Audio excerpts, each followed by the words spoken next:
2015 Akset Blue'nun yakıt filtresini söktük. Bunları tek tek adım adım anlatıyorum. Yakıt filtremiz beynin arka tarafında. Ona ulaşmamız için ilk önce aküyü sökeceğiz, beyni sökeceğiz. Ondan sonra yakıt filtresi. Bu kadar.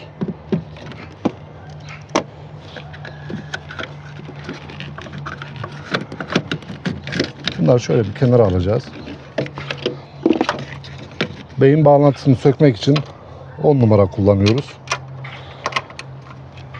Ağzı açık anahtar falan da kullanabilirsiniz. Eğer yok takımınız yoksa ağzı açık da kullanabilirsiniz. Önemli değil. Benim bir tane cıvatam yok burada. Yaptığım videoların tamamında bütün işlemlerimi adım adım anlatıyorum. Cıvata cıvata nereden ne sökülüyor, ne yapılıyor, kaç tane cıvata var, hangi anahtarlar ihtiyaç var. Hepsini tek tek gösteriyorum.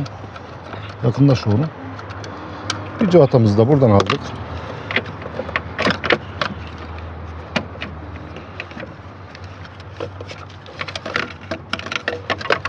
Üç tane cıvata tutuyor. Beynimiz bu. Arabanın en önemli, en kritik parçalarından birisi de bu. Bunu sağlam bir yere koyalım. Ben direkt arabanın içine koyacağım.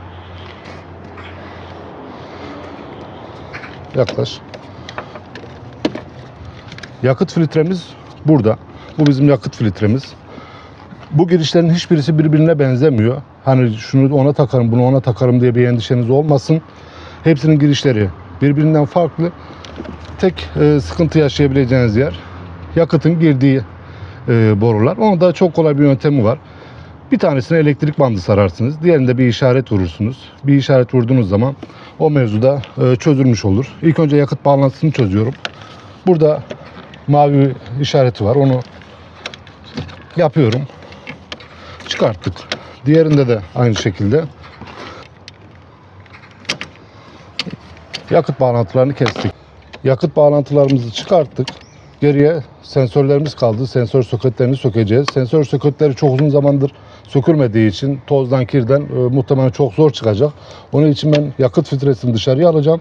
Sensör soketleri öyle çıkartacağım. Sökmeden önce de devre temizleyici kullanacağım. Yağsız. Sakın ha balata spreyi falan kullanmayın. Soketlerde, elektronik aksamda balata spreyi büyük sıkıntı yaratır. O yüzden inceden bir devre temizleyici sıkacağım. Orayı yumuşatsın diye. Sonra da şey yapacağım zaten. Takmadan önce de tekrardan spreyle temizleyeceğim oraları. Soketlerin nasıl söküldüğünü, takıldığını da göstereceğim. Adım adım beraber ilerleyeceğiz. Burada bizim şu anda 2 tane cıvatamız var. Somunumuz var. Bunlar da onunla çalışıyor. Şunu alacağız. Şu bize biraz mani olacak cıvatalara ulaşmak için. İhtiyacımız olan bir tane 10 numara anahtar, bir tane tornavida. Hepsi bu kadar. Başka bir anahtara falan, malzemeye falan ihtiyacımız yok. Kendimiz tertemiz yapacağız. Evet, orayı da açtık rahat çalışmak için.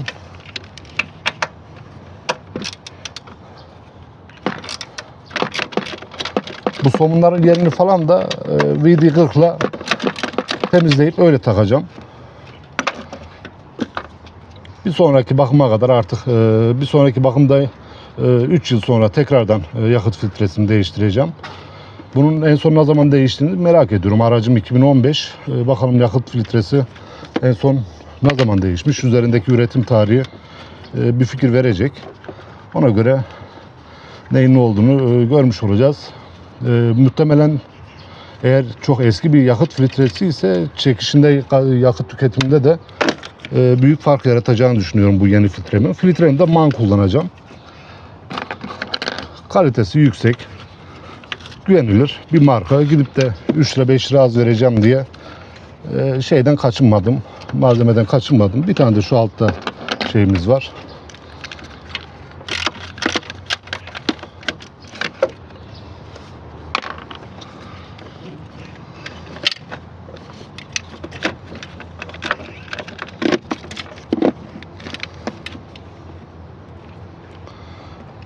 Yakıt filtremizi alıyoruz. Küçük tornavidayla tornavida bizim işimize yarar. Şurada boşluğu şey var.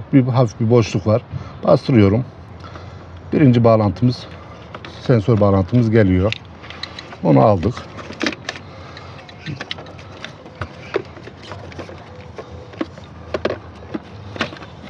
Yani şey yapmaya, endişe etmeye gerek yok. Yani bunlar kolay kopacak, yırtılacak parçalar değil. Rahat bir şekilde bakın aldık. Üst bağlantıyı çıkarttık. Daha da rahatladık burada. Şimdi ikinci sensörümüzü çıkartacağız.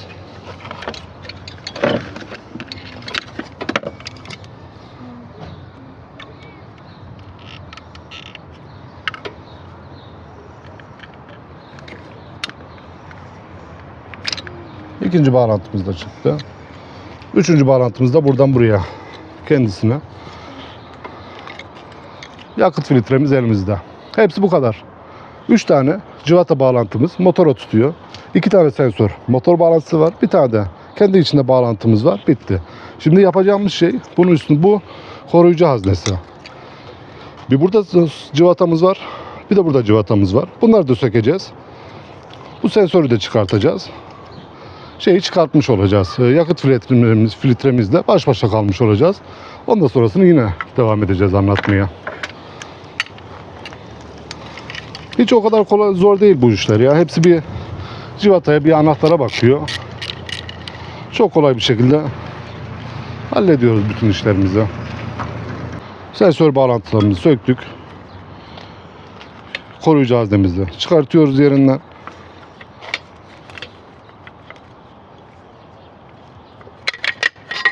Bu geldi elimize. Bunun içindeki yakıtı kullanmıyoruz. Bunun içindeki yakıtı kullanıp da tekrardan yeni koyacağımız filtreyi kirletmenin bir anlamı yok. Onu arabanın sağını solunu temizlerken bir yerlerde kullanırsınız. Yeni filtreyi taktığımızda da tekrardan içine bir yakıt koymamıza gerek yok. Onu da nasıl yapacağımızı göstereceğim. Eski modellerinde, bir önceki modellerde üstlerde pompa var. Pompayla basarak kendi şeyimizi, yakıtımızı oraya basıyorduk. Ama bunda gerek yok. Bunda nasıl yapıldığını da göstereceğim. Şimdi yapacağımız şey, bu alttaki bağlantıyı sökeceğiz. Filtrenin buradaki bağlantısını sökeceğiz. Bunu söktüğümüzde içeride bir bağlantı noktası daha var. Küçük bir bağlantımız daha var. O bağlantıyı da sökeceğiz. Bunun için bir kayışa ihtiyacımız var veya mengeneye. Burayı tutturacağız. Mengeneyi tutturacağız. Saat yönünün tersine çevirerek, muhtemelen biraz zorlanacaktır. Saat yönünün tersine çevirerek bağlantı çıkartmamızı sağlayacağız.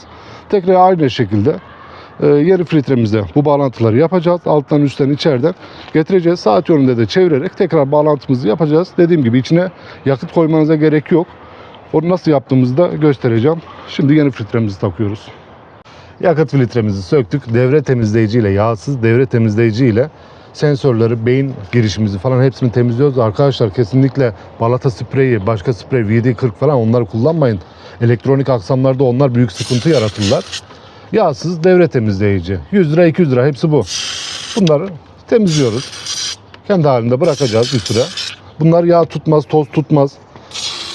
Aksamların içerisindeki paslanma falan varsa bunların hepsini çözer. Daha verimli bir çalışma sağlar bize. Bunu rahatça kullanabilirsiniz bütün elektronik bağlantılarda. Evde de kullanabilirsiniz. Hiçbir sıkıntı yok. Yakıt filtremizi değiştirdik. Bir sıkıntı yaşadığım için o bölümü gösteremedim ama tarif ettim. O tarif üzerinden rahatça değiştirebilirsiniz. Bir sıkıntı yok. Üzerinden 2017 üretimi bir filtre çıktı. Yıl 2026. Yani araca nasıl bir etki, yeni filtremizin nasıl bir etki ettiğini hep birlikte test sürüşünde göreceğiz. 3 tane soketimiz var, 3 tane cıvatamız var. Soketin birisini üzerinde takmadan, hiçbir işlem yapmadan bağladık. Şimdi diğerlerini takıyorum. Dediğim gibi hiçbir soket birbirine uymuyor. Hepsinin girişi farklı. Bunu buraya takacağız.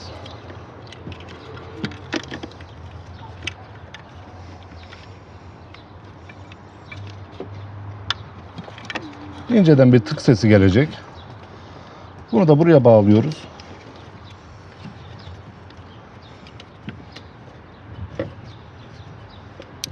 Tık, bitti. Şimdi cıvatamızı bağlıyoruz. Bunu yerleştirmeden önce bu bulunduğu bölümde bezle silersiniz. Gayet temiz olur. Şimdi cıvatalarımızı takıyoruz.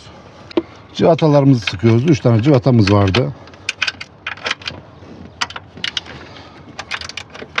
Ya arkadaşlar bu iş çok zor değil ya. Hepsi bunların Yani aracın illaki Hyundai olmasına, o olmasına, bu olmasına gerek yok. Mantık hepsinde aynı. Şimdi yakıt girişlerimizi takıyoruz. Tık sesini duyuyoruz. İşaret falan vurmadım. Zaten parçalar kendi yerini buluyor. Serbest bıraktığın zaman parça kendi kendine otomatikman yerine oturuyor. Tık tık. Bitti. Bu kadar. Şimdi beynimizin bağlantısını yapacağız. Biz de burada. Burada da 3 tane somunumuz, cıvatamız var. Bunun yerlerini, cıvata yerlerini VD40'la yağladım. Bir sonraki sökümde çok daha rahat sökülecek. Hem paslanmamış olacak. Şimdi beynimizin bağlantısını yapıyoruz. Aynı sistem. Hepsi kendi yerini buluyor. Bu kanadı açıyoruz. Oturtturuyoruz. Böyle hafiften güç uyguluyoruz. Sistem bu. Bu kadar. Bu kadar arkadaşlar. Açıyoruz. Yerine yukarıdan bastırıyoruz. Hafiften de ittiriyoruz. Bitti.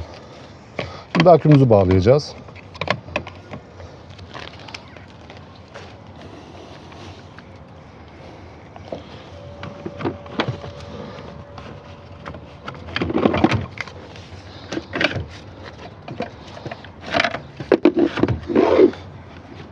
Akünün parçalarını sabitlemesini yapacağım.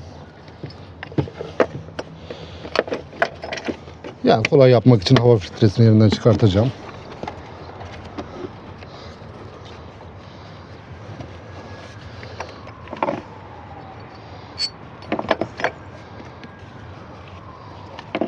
Yani uzun lokmanız olmasına gerek yok. Bu hava filtresini çıkarttığınız zaman yerine rahatça penseyle falan dik kullanarak rahatça ulaşabilirsiniz.